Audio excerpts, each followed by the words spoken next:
오늘 하나님 말씀 히브리 11장 30절 말씀입니다. 같이 읽겠습니다. 믿음으로 7일 동안 여리고를 두루 다니며 성이 무너졌으며. 아멘. 옆사람 감사합니다. 당신 안에 있는 여리고 성이 무엇입니까? 그 성이 오늘 예배를 통해서 말씀을 통해서 무너질 줄로 믿습니다. 아멘. 여리고는 무너져라. 여리고는 무너져야 됩니다.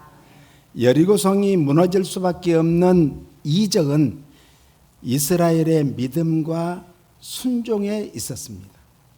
오늘 우리 안에 있는 여리고가 무너지기 위해서는 믿음과 순종의 놀라운 역사가 일어나야 될 줄로 믿습니다. 그것을 우리는 뭘 해야 되는가?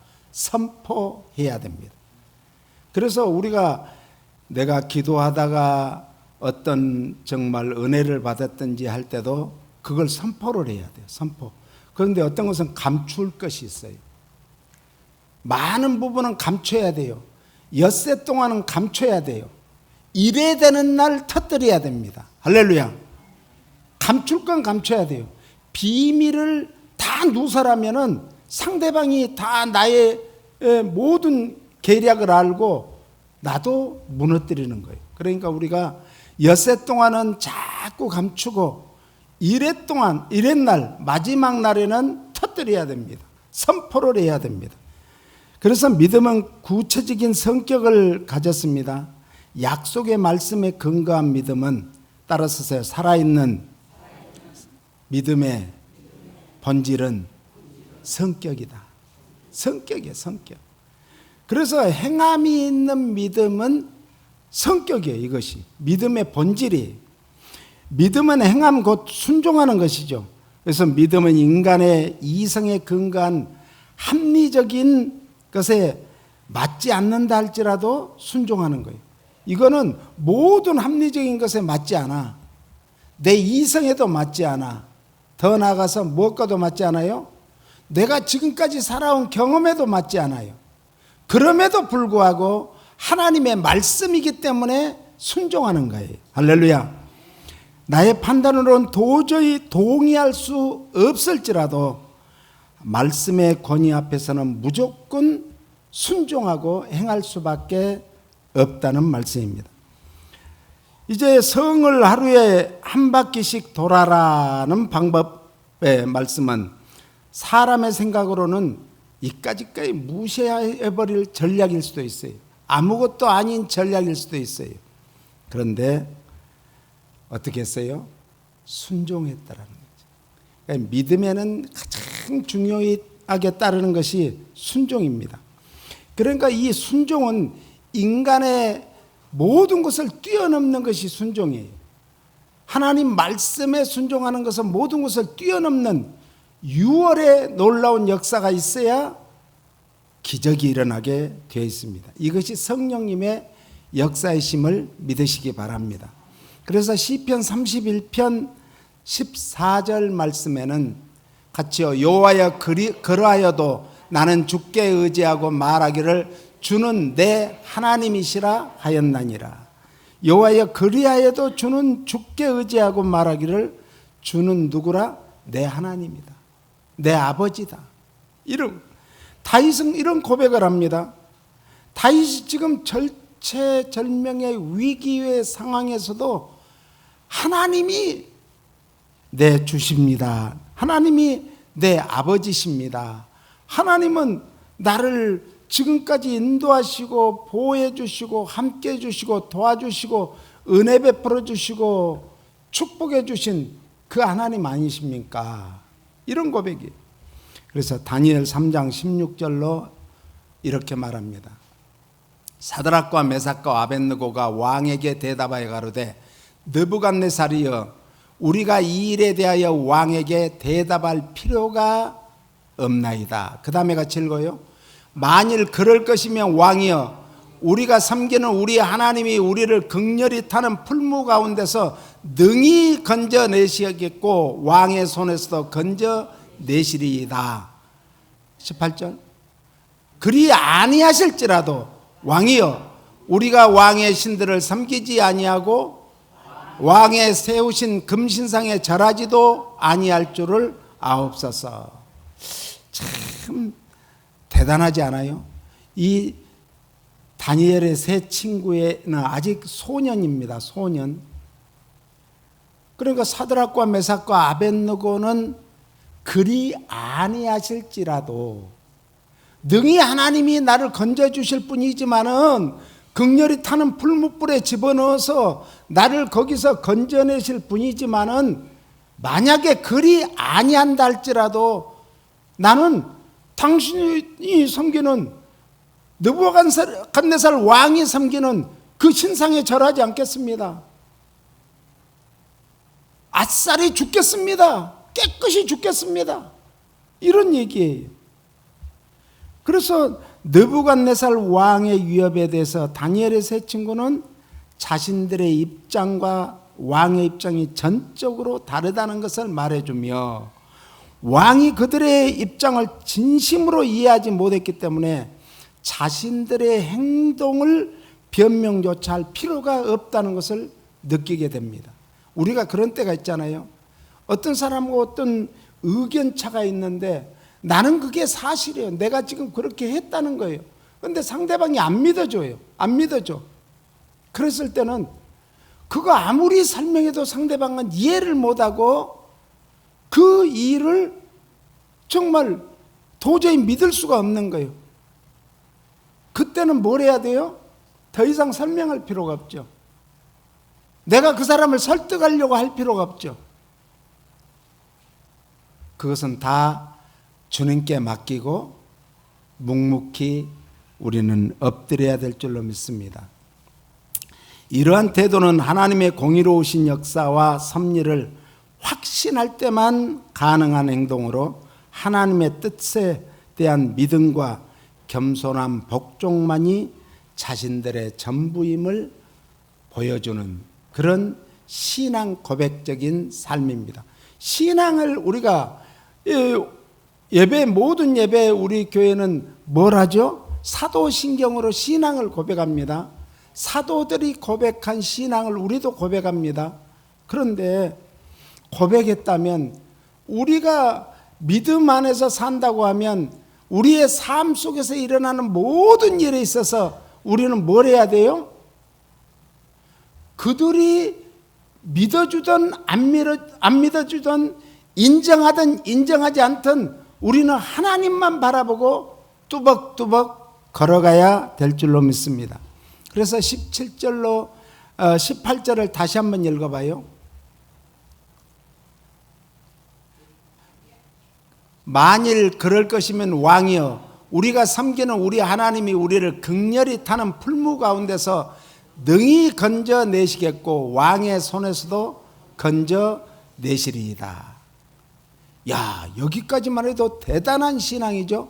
그런데 18절을 넘어갑니다.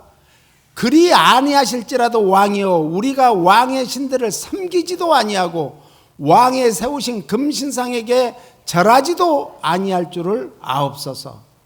그러니까 왕의 명령은 곧 프랑스의 루이 16세요. 예, 짐이고 법이다 그랬어요. 자기가 법이라는 거예요. 그런데 심지어 고대 사회에서 왕이 하는 말은 아니 그것도 이제 이스라엘에서 이렇게 포로로 끌어와서 이제 자기 밑에 있는 그런 소년들이 이런 말을 했을 때는 얼마나 화가 났겠어요. 오늘 우리가 세상에서도 그래야 할진데 우리는 항상 하나님 앞에서 어떻게 살아야 될 것인가? 하나님께서는 이때 무엇이라 말씀하실 것인가? 하나님은 내가 이때 어떤 행동을 취해야 될 것인가? 오늘 우리 노장로님이 6.25에 대해서 기도를 하셨는데 6.25 때도 이런 일들이 참 많았죠. 그런데 거기에서 교회의 중직들도 다 성경을 밟고 지나갔어요. 그런데 목사님과 마지막으로 그 뒤를 따르는 어린 주일학교 학생은 성경을 밟지 않고 옆으로 해서 지나가니까, 아니 저 꼬마도 옆으로 해서 지나가는데 성경을 밟지 않고 지나가는데 나는 밟아야 되겠는가?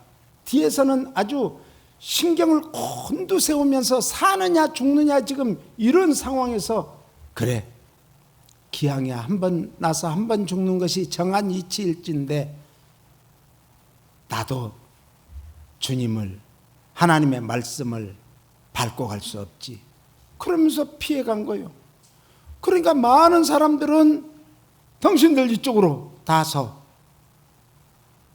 그런데 소수는 이제 성경을 밟지 않고 갔다 해서 이 인민군들이 그 따발총 개머리판으로 콱 치면서 이 깐나 새끼들 이쪽으로 가. 그래서 이 사람들을 다 죽일 줄 알았는데 결국은 너희들은 가짜들이야. 그 사람들 다 죽였다는 거 아닙니까? 우리가 우상을 숭배하여 목숨을 살려달라기보다는 죽음을 택하겠다는 사드락과 메삭과 아벳느고의 그 어린 소년들의 신앙을 우리는 본받아야 되지 않을까요? 오늘 이 시대는 정말 믿음을 잘 믿겠는가? 믿음으로 구원받겠는가? 아니면 내가 정말 내 생각과 내 뜻과 내 유익을 위해서 살다가 어느 날 갑자기 주님이시다 외침이 있을 때 그때 준비하면 이미 늦은다는 거예요. 이미 기름까지 다 준비해 놓고 불만 붙이면 되는데, 신랑이로도 할 때 불만 붙이면 되는데 아무리 5,000년은 불을 붙이려고 해도 기름이 없어. 사정하는 거예요. 좀 나눠주라. 너한테 나눠주면 나도 쓸 것이 다 없어. 그때가 온다는 거예요. 지금 세상이 지금 오래될 것 같지만 과연 그럴까요? 우리가 생각한 것보다 지금 주님은 더디 오시는 것 같지만 과연 그럴까요? 주님이 오시는 날은 아무도 모릅니다. 그렇기 때문에 우리는 깨어 근신하여 기도하라고 주님은 말씀하셨습니다.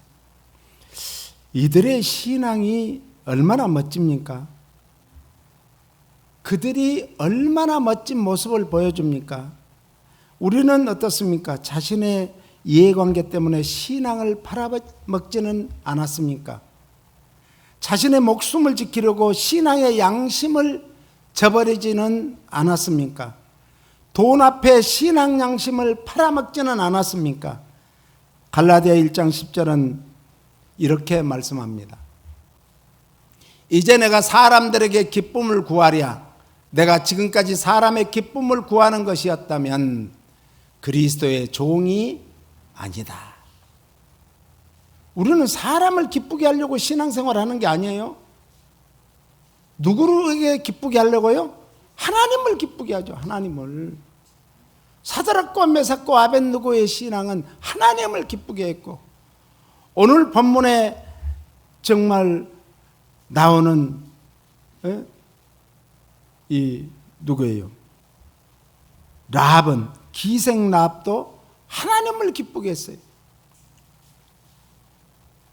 복음 사역자와 성도의 참된 자세가 뭘까? 믿음의 그 모습은 뭘까? 따라서 복음 전파 사역을 해야 된다. 예, 복음을 전하는 거예요. 저는 어제 신문을 보고 깜짝 놀랐어요. 뉴욕에서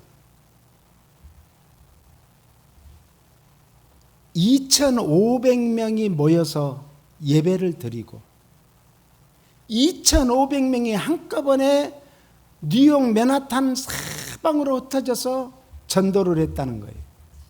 그런데 그 준비하는 주최 측에서도 과연 이 넓은 자리가 채워질까? 몇 명이나 모일까? 걱정했다는 거예요.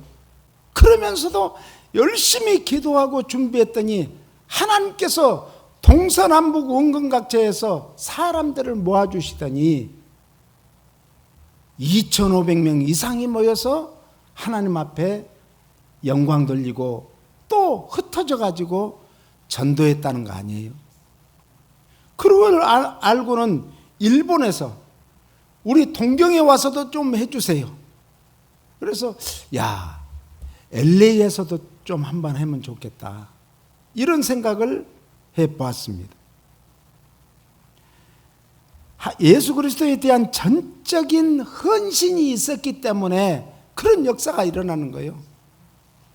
우리의 신앙은 예수님이 우리를 위해서 기꺼이 생명까지도 바쳐주신 같이 우리도 생명을 바치기로 작정해야 돼요. 결단해야 돼요. 신앙은 결단입니다. 성도는 세상의 재물과 하나님을 겸하여 섬길 수 없다 그랬어요. 그런데 지금 목회자들도 세상의 재물이냐 하나님을 섬기는 것이냐, 재물이에요. 재물이 무거워. 이러면 뭐가 되겠어요? 결국은 재물이 무거우면 우리 신앙은 쭉쟁이가 되는 거죠. 무게가 없는 거죠. 참된 자유는 예수 그리스도께 완전히 사로잡힐 때 가능한 거예요. 자유라는 것은 자기 혼자 나 자유 얻었네, 너 자유 얻었네, 우리 자유 얻었네 찬양한다고 되는 게 아니라 예수 그리스도께 전적으로 의지하는 신앙, 이것이 참 자유예요. 사드락과 메삭과 아벳느고는 죽음 앞에서도 얼마나 멋져요. 기생 라합은 이방 여인이에요. 그런데 그 기생 라합이 지금 자기가 잘못하면 죽는 거예요. 자기 가족이 몰살당하는 거예요. 그럼에도 불구하고 소문을 들었어요. 소문을. 야, 이스라엘이 믿는 하나님이 홍해를 갈랐다 하더라. 그래서 홍해가 바다 밑에가 길을 하나님이 내셨다 하더라. 그런데 똑같은 그 길을 쳐들어갔던 이스라엘 군대는 그 홍해 가운데서 다 물속에 빠져 죽고 말았다 하더라. 이런 소문이 퍼진 거예요. 지금같이 미스메디어가 잘 활용되는 그때도 아니고, 그때는 소문의 소문으로 입의 입으로 구전의 구전으로 퍼지던 시절이에요. 한번 깊이 한번 생각해 보세요. 그런데 기생 라합은 자기 집에서 많은 사람들이 왔다 갔다 할 때 그걸 얘기를 들은 거예요. 야, 200만 이상이 그 어마어마한 짐승들을 데리고 광야를 걷는데 그 광야길에서 낮에는 그 뜨거운 햇빛을 가려주는 구름 기둥이 햇빛을 가려줬고, 밤에는 추위와 그 전갈과 뱀과 많은 그 짐승들이 우글거리는 그 광야에서 그 불기둥으로 다 지켜주고 보호했지 않느냐. 아니, 마라의 쓴물을, 먹을 수 없는 물을 단물로 바꿔주신 그 하나님이 이스라엘의 하나님이시다, 이스라엘을 인도하신 하나님이라는 것을 들었어요. 그러니까 누가 참신인가? 근동 지역에는 많은 신들이 많았습니다. 다신교 지역입니다. 그런데 그들이 과연 우리 지역에서 믿는 우리 조상들이 믿어왔던 그 신이 진짜인가? 아니야. 진짜 신은 이스라엘이 믿는 하나님이야. 이것을 스스로 깨우치게 된 거죠. 그것은 성령님의 놀라운 은혜고 역사였음을 믿으시기 바랍니다. 오늘 우리는 진짜로 어려움에 처했을 때는 자신의 생각과 형편과 환경에 맞추는 것은 결코 믿음이 아닙니다. 이것은 불신앙적인 것입니다. 불신앙은 자기 자신이 만든 하나님을 믿는 신앙의 결과인 것이에요. 이스라엘 자손은 여호수아가 한 말을 온전히 그래서 순종했습니다. 야고보 2장 14절을 봅니다. 같이요. 내 형제들아, 만일 사람이 믿음이 있노라 하고 행함이 없으면 무슨 이익이 있으리요? 그 믿음이 능히 자기를 구원하겠느냐. 그 다음에요. 이와 같이 행함이 없는 믿음은 그 자체가 죽은 것이라. 그 다음에요. 우리 조상 아브라함이 그 아들 이삭을 제단에 드릴 때 행함으로 의롭다 하심을 받은 것이 아니냐. 내가 보거니와 믿음이 그의 행함과 함께 일하고 행함으로 믿음이 온전케 되었느니라. 이에 경에 이른 바 아브라함이 하나님을 믿으니 이것을 의로 여기셨다는 말씀이 응하였고 그는 하나님의 벗이라 칭함을 받았나니 이로보건대 사람이 행함으로 의롭다 하심을 받고 믿음으로만 아니니라. 또 이와 같이 기생 라합이 사자를 접대하여 다른 길로 나가게 할 때 행함으로 의롭다 하심을 받은 것이 아니냐. 영혼 없는 몸이 죽은 것 같이 행함이 없는 믿음은 죽은 것이니라. 아니, 아브라함과 기생 라합을 동시에 똑같은 위치에 올려놓은 거예요. 오늘 우리 풍성한교회 성도님들을 하나님이 아브라함과 우리를 똑같이 동일시하고 똑같은 위치에 올려놓을 수 있는 그런 믿음의 조상들이 되기를 예수님 이름으로 축원합니다. 축원합니다. 나는 우리 가정에 내가 믿음의 조상이 되리라.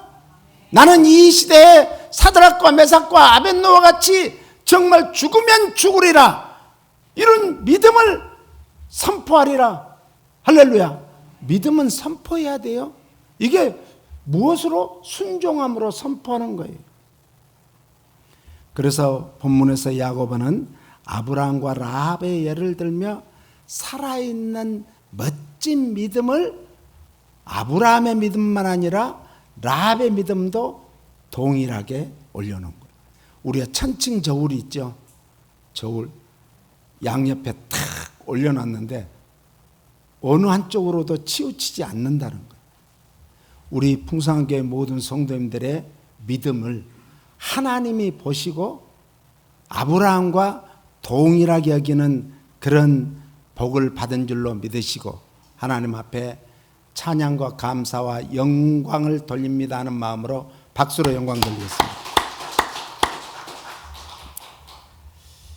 마태복음 1장 1절은 이렇게 시작하죠.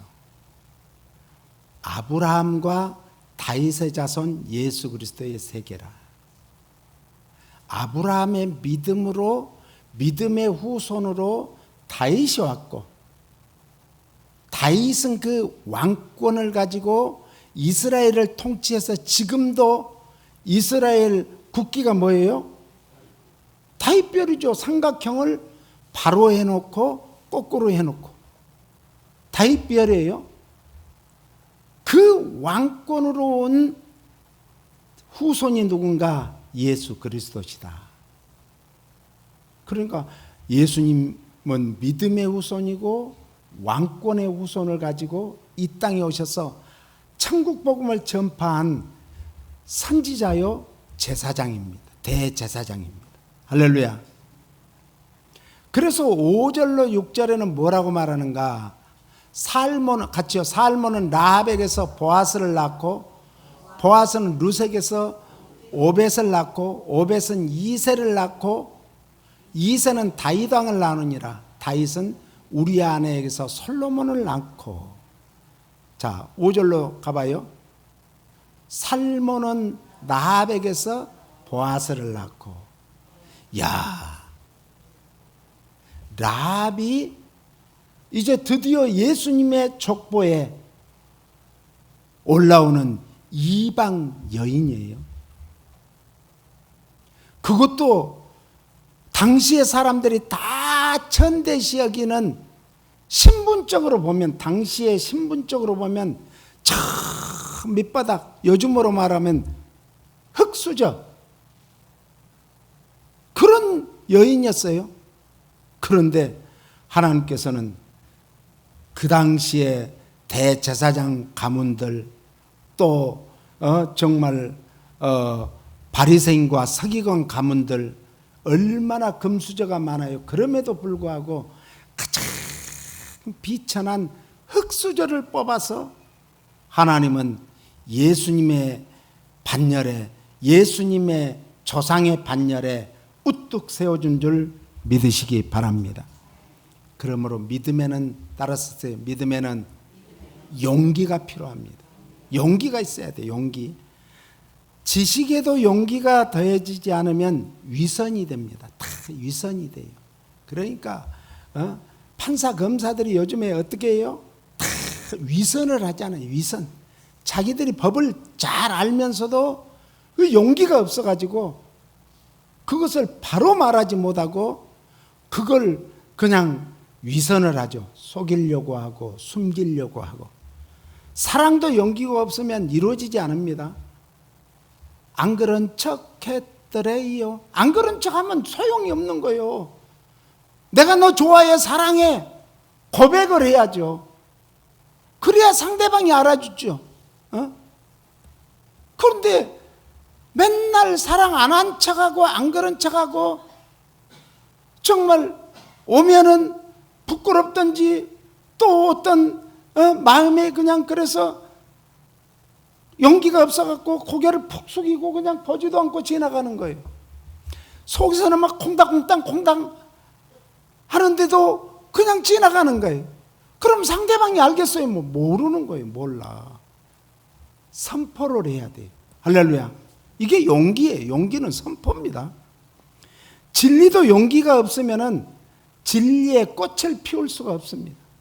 대부분의 사람들이 부정과 불의를 몰라서 입을 다물고 있을까요? 아니에요. 다 아는데도 불구하고 입을 다무는 거예요.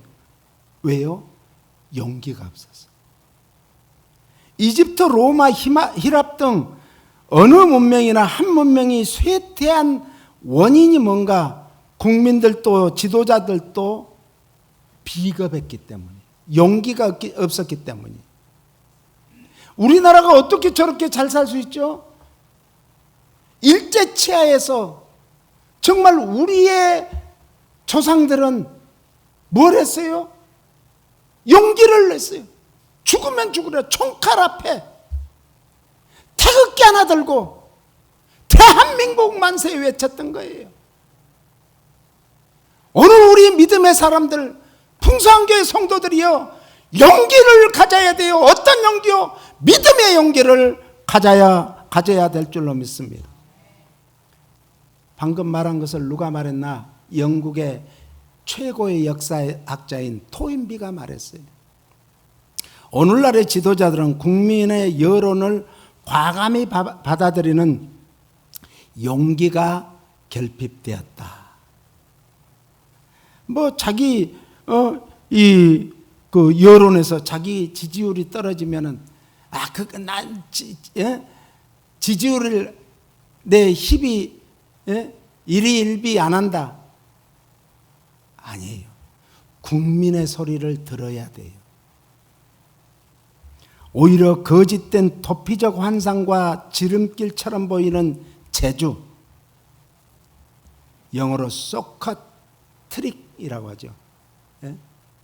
재주만 부려서는 안 되는 거예요. 이게 비겁한 자들이다, 이렇게 아놀드 토인비가 말했어요. 교회 공동체를 허무는 것은, 말로만 번지르한 것은 하나님을 대적하는 것입니다. 사탄의 주종 세력입니다. 속지 마시기 바랍니다. 그러므로 용기란, 따라서요, 솔직함이요 진실함이다. 이 세상에서 제일 큰 힘이 진실함이에요. 진실 앞에서는 그 사람을 아무리 죽여도, 사드락과 메삭과 아벳느고 같이 죽인다 해도 자기의 믿음의 용기는 진실함에 있기 때문에 우리는 그리 아니하신다 할지라도 우리는 왕의 신상에게 절하지도 않겠습니다. 금상에 절하지도 않겠습니다. 왕의 명령을 따르지 않겠습니다. 얼마나 멋져요. 그것도 이방 나라에서 끌고 간 뭐예요? 노예들이에요. 노예들, 포로들이에요. 사람에게 솔직한 것을 뭐라고 말한가? 용기라 그래요. 오늘 우리는 수단과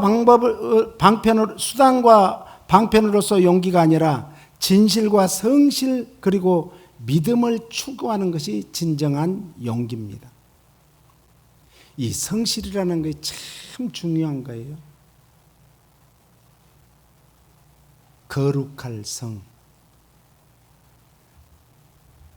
거룩할 성에는 말씀한 자에 이룰 성자예요. 말씀을 이루어가는 사람이 그것이 바로 용기 있는 사람이고 바로 올바른 신앙의 사람인 줄 믿으시기 바랍니다. 그래서 믿음은 아까도 얘기했지만은 따랐어요. 믿음은 결단을 요구해야 한다. 하나님은 우리에게 믿음에 있냐? 그러면 네가 결단해 이거예요. 어떤 순간에? 가장 힘든 순간에 돈에 대한 집착과 체면을 끊지 못하는 자는 용기 있는 일을 못해요. 돈에 대한 집착이 있거나 내가 체면 때문에 무슨 일을 못하는 사람은 용기 있는 일을 하지 못하는 거예요. 소심하고 눈치나 보고 우유부단한 인간치고 성공한 예가 없습니다. 세계적으로 정말 위대한 인물들은 60 이후에 용기를 낸 사람들이 60 이후에 허다합니다. 그리고 그들은 반드시 대가를 치를 것을 각오한 거예요. 오늘 기생 라합이 자기는 죽음의 대가를 치를 각오한 거예요. 우리 가문이 완전히 쑥대밭이 될 것을 각오한 거예요. 그러나 하나님은 죽은 자도 살리신 하나님, 홍해를 가르신 하나님, 마라의 쓴물을 단물로 바꾸신 하나님, 그 반석을 쪼개서 생수를 나게 하신 하나님, 요단강이 철철 넘치는 그때 아무도 요단강가에 얼씬도 거리지 않을 때 그 요단강을 갈라서 이스라엘을 건너게 하신 하나님, 그 하나님을 믿었습니다.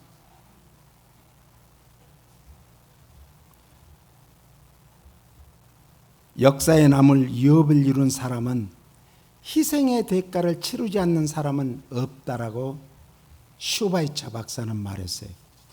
스가랴 4장 6절 7절에는 이렇게 말합니다. 같이 읽습니다. 그가 내게 일러 가로되 여호와께서 스룹바벨에게 하신 말씀이 이러하니라. 만군의 여호와께서 말씀하시되 이는 힘으로 되지 아니하면 능으로 되지 아니하고 오직 나의 신으로 되느니라. 오직 나의 신으로 된다는 건 하나님의 신은 뭐죠? 성령을 말해요. 성령. 큰 사나 내가 무엇이냐? 내가 스룹바벨 앞에서 평지가 되리라. 그가 머릿돌을 내어 놓을 때 우리가 외치기를 은총이 그에게 있을지어다 하리라 하셨고, 뭐였다는 거예요? 예? 큰 산아 내가 무엇이냐? 내가 스룹바벨 앞에서 평지가 되어라. 할렐루야. 외쳤다는 거예요. 선포했다는 거예요. 믿음은 선포입니다. 선포. 특별히 여기서 힘이라는 것은 뭘 말하는가? 군대의 힘이에요. 어마어마한 힘이에요. 군대의 힘, 역군들의 힘, 재물의 힘, 물질의 힘이 세상에서 지금 가장 큰 힘이에요. 지혜의 힘, 능력의 힘을 뜻하는 것인데, 이게 여기서 말하는 능이라는 것은 영어로 파워를 말합니다. 육체적인 힘, 기력을 뜻합니다. 이러한 힘과 능력으로는 성전 재건과 같은 하나님의 일을 하거나 하나님 나라의 일을 이룰 수가 없다는 거예요. 하나님 나라의 일은 오직 천지 만물을 창조하신 하나님만이 하실 수 있음을 믿으시기를 축원합니다. 더욱이 큰 산아 스룹바벨의 성전 재건을 방해하는 자들을 말하니, 그러니까 성전을 재건하는데 방해하는 것이 큰 산이에요. 큰 산. 하나님 나라를 대적하는 자들을 뜻하는 게 큰 산이에요. 오늘 우리 앞에 큰 산이 있습니다. 이스라엘 앞에는 큰 성이 있습니다. 오늘 겨자씨알 만큼만 믿음만 있어도 이 산들을 옮겨 바다에 옮기라면 옮겨질 것이라고 했습니다. 평지가 될 것이라는 얘기예요. 오늘 우리 앞에 아무리 큰 산이 있다 할지라도 그 산을에게 명령을 해야 됩니다. 믿음으로 선포를 해야 됩니다. 큰 산아 평지가 되어라, 명령을 하십시오. 머릿돌이라는 것은 성전 완공을 의미하는 예수 그리스도를 상징하는 것입니다. 우리 앞에 놓여 있는 하나님의 일을 방해하는 자들은 악한 마귀 사탄에게 속는 것입니다. 하나님의 공동체를 허무는 무서운 범죄자들입니다. 우리는 여리고성을 우리의 힘으로 무너뜨리고자 했던 무모한 적은 없었습니까? 에스겔 37장 1절로 10절에서는 마른 뼈를 하나님의 군대로 만든 놀라운 능력에 대한 말씀인데, 에스겔은 지금까지 언약 백성들에게 장차 임할 축복의 청사진을 제시해 왔습니다. 새로운 지도자, 회복된 땅, 재건된 성읍, 그리고 메시아 시대의 여러 가지 특징들에 대한 말씀입니다. 그러나 에스겔에 대한 백성의 반응은 회의적이었습니다. 지금까지 맨날 한 소리가 그 소리가 그 소리요? 지금까지 목사님 설교하는 것이 그 소리가 그 소리요? 그 말이었죠. 이스라엘 멸망은 신앙의 파산을 의미했고, 그 신앙의 재건만큼이나 신앙의 이 재건이 참 어려웠습니다. 왜냐하면 아직도 바벨론 포로 상태에 얽매여 있었기 때문입니다. 마른 뼈와 같이 아무런 소망도 없었습니다. 그러나 모든 것이 어두운 절망에 빠져 있는 상황 속에서 에스겔은 불가능을 가능케 하시는 하나님의 능력을 발견했습니다. 할렐루야. 하나님의 의도가 이스라엘을 회복시키는 것이라면 위대한 기적을 일으켜서라도 반드시 그 일을 일으켜 주실 것을 에스겔은 믿었습니다. 믿음은 최고의 기적이요 은혜요 축복임을 믿으시기 바랍니다. 회복의 방법은 에스겔 이제 37장 3절에 보니까 하나님의 능력으로 회복이 될 것이다. 4절로 7절에는 하나님의 말씀으로 회복될 것이다. 그리고 8절로 10절은 같이 읽겠습니다. 또 내가 또 보니 그 뼈에 힘줄이 생기고 살이 오르며 그 위에 가죽이 덮이나 그 속에 생기는 없더라. 또 내게 이르되 인자야 너는 생기를 향하여 대언하라. 생기에게 대언하여 이르기를 주 여호와의 말씀에 생기야 사방에서부터 와서 이 사망을 당한 자에게 불어서 살게 하라 하셨다 하라. 이에 내가 그 명대로 대언하였더니 생기가 그들에게 들어가며 그들이 곧 살아 일어나서 서는데 극히 큰 군대더라. 할렐루야. 여기 생기는 성령을 말합니다. 마른 뼈들과 같은 이스라엘을 하나님께서는 보시고 어떻게 깨우쳐줄까 많은 생각을 하셨을 것입니다. 그래서 에스겔에게 이렇게 보여줬어요.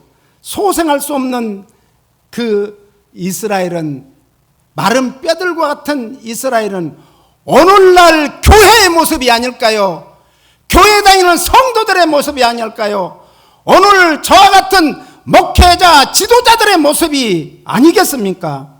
다시금 주의 백성으로 영적인 강권함에 이르기 위해서는 어떤 노력을 우리가 해야 될까요? 오늘 우리는 다윗의 기도한 것 같이 다윗은 자기보다 먼저 기름 부음을 받았으나 하나님의 버림받음을 받게 된 사울로 인해서 얼마나 두려워했겠습니까? 나도 잘못하면 사울왕과 같이 버림을 당할 수가 있다는 그런 두려운 말입니다. 그러면서 이제 시편 51편 12절에 보니까 구원은 즐거움을 내게 회복시키시고, 우리의 기쁨은 어디 있습니까? 우리의 즐거움은 어디서 찾고 계십니까? 우리의 가장 큰 기쁨은 무엇일까요? 천국을 특정 지으신 핵심은 바로 기쁨입니다. 희락입니다. 즐거움입니다. 할렐루야.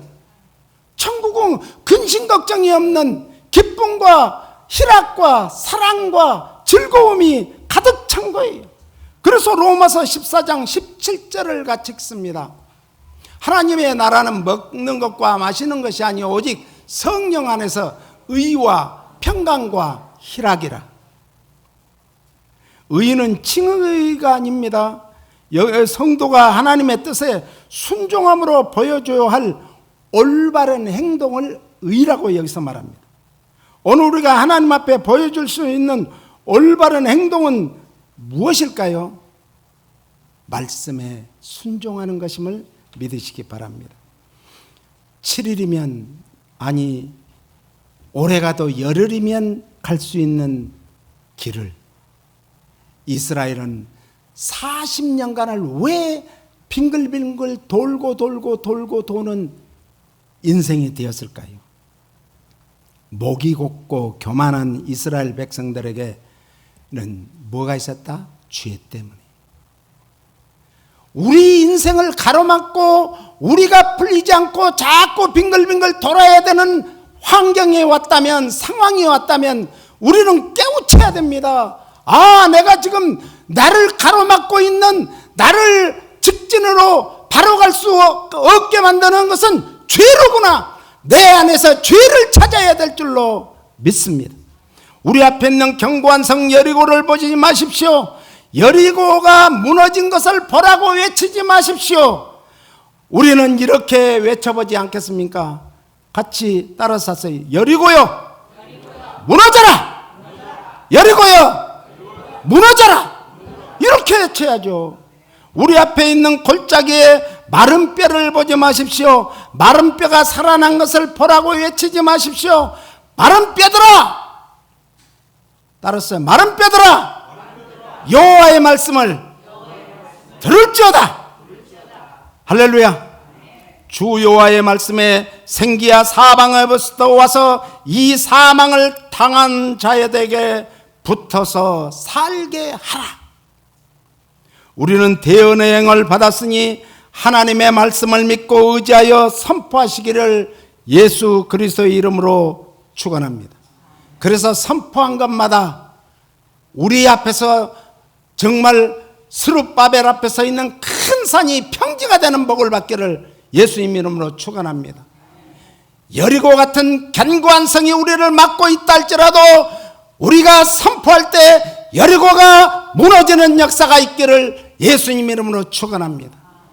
저 에스겔 골짜기에 마른 뼈들이 능히 하나님의 군대가 될 것을 믿고 하나님의 말씀으로 선포할 때 성령의 놀라운 역사심으로 에스겔 골짜기의 마른 뼈들이 이 마지막 때 정말 하나님의 군대가 되는 놀라운 복을 받기를 예수님 이름으로 축원합니다. 오늘 그런 놀라운 은혜와 축복이 우리 풍성한 교회 마른 뼈 같은 우리들에게 이런 놀라운 역사가 임하기를 예수님 이름으로 축복합니다. 주여 도와주소서. 주여 믿음 없는 것을 도와주소서. 주여 우리를 불쌍히 긍휼히 여겨 주시옵소서. 그래서 우리는 날마다 믿음으로 선포하게 하여 주시옵소서. 그래서 우리 앞에 있는 어떤 타산이라 할지라도 무너질지어다, 무너질지어다. 견고한 성, 저 이제 여리고 성도 무너질지어다, 무너질지어다. 저 아버지 하나님이여, 에스겔 골짜기에 마른 뼈들이 하나님의 군대가 된 것 같이 우리는 그 앞에 주저하고 정말 그것 앞에서 작아지는 게 아니고 무너지는 게 아니라 하나님의 말씀을 대언하는, 선포하는 믿음을 보여주게 하여 주시옵소서. 예수님 이름으로 축복하고 기도합니다. 아멘.